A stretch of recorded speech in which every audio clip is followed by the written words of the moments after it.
Magandang araw mga bata. Ako ang inyong guro na si Cherry Ann Tubanya. Handa na ba kayong makinig at manood ng kwento?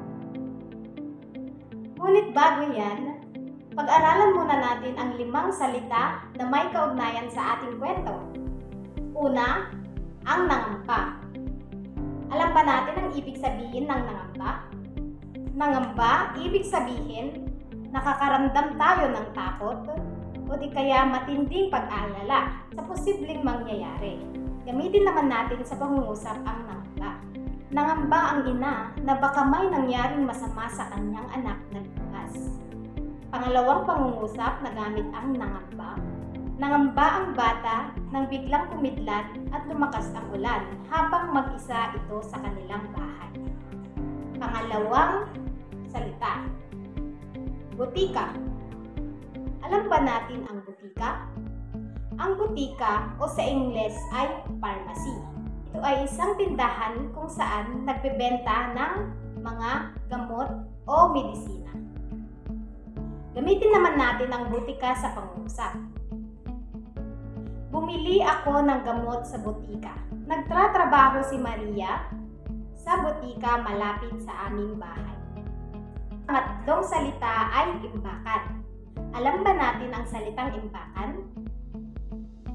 Ang imbakan o lalagyan ay isang lugar o espasyo na ginagamit sa pagtatago ng mga bagay para sa kinabukasan. Halimbawa, imbakan ng tubig, imbakan ng mga pagkain, imbakan ng mga kagamitan. Gamitin naman natin sa pangungusap ang imbakan. Kailangan namin ng mas malaking imbakan para sa mga laran ng mga bata. Ang imbakan ng tubig mahalaga para sa mga lugar na madalas nagkakaroon ng tagtuyot. Pang-apat na salita ay kulambo. Alam ba natin ang salitang kulambo? Ito ay isang lambat na ginagamit upang protektahan tayo sa pagtulog mula sa mga insekto, lalong-lalo na sa mga lamok, para hindi tayo makagat at hindi magkasakit. Gamitin naman natin ang kulambo sa pangungusap. Tuwing gabi, palaging gumagamit ng kulambo ang aming pamilya. Dinala namin ang aming kulambo nang pumunta kami sa gubat para magkamping. At ang panglimang salita na may kaugnayan sa ating kwento ay dengue. Alam ba natin ang salitang dengue? Ito ay isang sakit na nakukuha sa kagat ng lamok na nagdudulot ng mataas na lagnat at pananakit ng katawan. Gamitin naman natin ang dengue sa pangungusap. Marami ang nagkakasakit ng dengue ngayong tag-ulan. Pangalawa, ugaliing maglinis ng kapaligiran para iwas dengue. Naintindihan ba natin ang 5 salita? Mabuti. Salita? Mabuti. Ngayon, tayo ay manood at makinig sa ating kwento. Ang pamagat ng ating kwento ay Nangamba si Inay. Handa na ba kayong makinig at manood ng kwento? Alalang-alala si Ginang Ribo habang pinapakain ang kanyang anak na si Lito. 3 araw nang mataas ang lagnat nito. Si Ginang Ribo ay galing sa butika nang makasalubong niya ang kapitbahay na si Ginang Reyes. Matapos bumati sa isa't isa, nasabi ni Ginang Reyes na ang kanyang anak na si Roy ay may sakit na dengue. Lalong nangamba si Ginang Ribo. Naisip niyang baka dengue rin ang sakit ni Lito. Ito ay dahil sa ang dengue ay mabilis kumalat. Nagmumula kasi ito sa isang virus na dala ng lamok. Ang sinumang makagat ng lamok na may dala nito ay nagkakasakit din.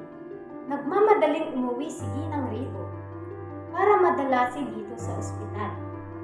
Alam niyang maraming namamatay sa sakit na dengue.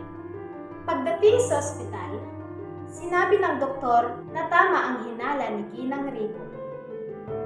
mabuti raw at dinala niya agad si Lito sa ospital. Pagkatapos ng 3 araw, ay nakalabas na rin sa ospital si Lito. Binigyan si Ginang Ribo ng isang papel ng doktor at nakasulat dito ang mga paraan upang maiwasan ang dengue. Ginawa agad ni Ginang Ribo ang mga paraan kung paano makaiwas sa dengue. Una, tinakpan niya ang mga imbakan ng tubig.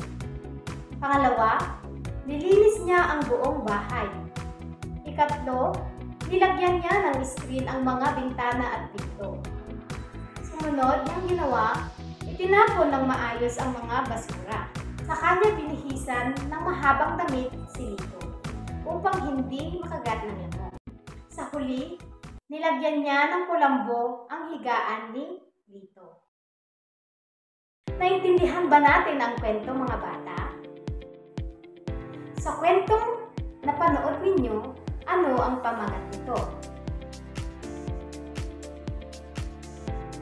Sino-sino ang tauhan sa kwento?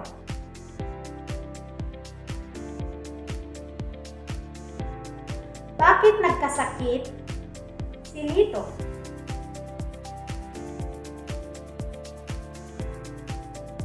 Sino ang ina ni Lito?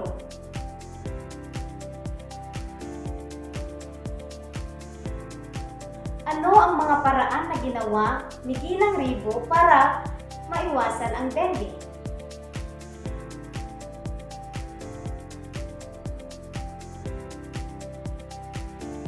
Bakit nagkasakit si Lito?